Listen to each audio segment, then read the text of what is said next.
नादरा ने एक ID card मुतारफ़ कराया है जो कि लेटेस्ट और मॉडर्न दौर के मुताबिक है, जिसका नाम डिजिटल आईडी कार्ड है।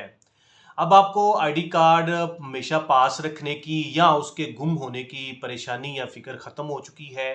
अब रिसेंटली गवर्नमेंट ऑफ पाकिस्तान ने नादरा की जो 25वीं सिल्वर जुबली थी, सालगिरह थी, उसके मौके पे ऐलान किया गया है कि 14 अगस्त 2025 को एक डिजिटल आईडी कार्ड मुतारफ़ करवाया जाएगा, जो कि जितने भी पाकिस्तानी सिटीज़न हैं वो इस चीज़ से फ़ायदा उठा सकते हैं। जिसकी बेस पे ये जो चिप वाला या प्लास्टिक का कार्ड होता है, इसका रोल या इसकी ज़रूरत नहीं पड़ेगी। अब आपको साथ और हमेशा उस कार्ड को अपनी पॉकेट में या अपने पास रखने की ज़रूरत भी नहीं होगी।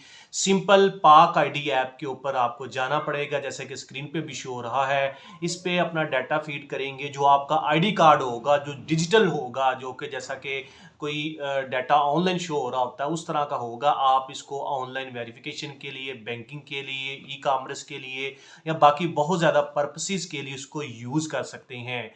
अब यही आईडी कार्ड आपको ओरिजिनल कंसीडर किया जाएगा और इसको ही स्कैन और इसको असेस कर लिया जाएगा, जिसकी बदौलत अब आपको जो प्लास्टिक का या चिप वाला कार्ड होता है, उसको रखने की, पास रखने की या उसकी फ़िक्र करने की कि गुम ना हो जाए, वो ज़रूरत नहीं पेश आएगी। ये एक लेटेस्ट और मॉडर्न जो दौर का है, ये एक सिस्टम है, जैसे कि मुख्तलिफ़ कंट्रीज़ वगैरह ने भी अपने जो आईडी कार्ड हैं उनका डाटा या ऑनलाइन ई शो होता है, इसी बेस पे ये पाक आईडी ऐप पे शो होगा। सो बहुत से ऐसे काम जहाँ पे आपको फ़ोटोकॉपी देना पड़ती है या आईडी कार्ड शो करवाना पड़ता है, अब आप सिंपल मोबाइल ओपन करेंगे और आईडी ऐप खोलेंगे, उसकी बेस पे आपका डाटे को सारे को वेरीफाई कर लिया जाएगा और उसको चेक कर लिया जाएगा और आईडी कार्ड असल जमा करवाने की, उसकी कॉपी देने की ज़रूरत नहीं पड़ेगी। सो इस ये एक लेटेस्ट इन्फॉर्मेशन है और इसका आगाज़ 14 अगस्त 2025 से ऑनवर्ड होगा और आप हर कोई भी जो पर्सन जिसके पास सेल फ़ोन है, वो ये पाक आईडी ऐप से उसको डाउनलोड कर सकता है, उसको वेरीफाई कर सकेगा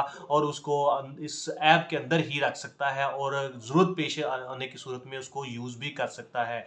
थैंक यू सो मच।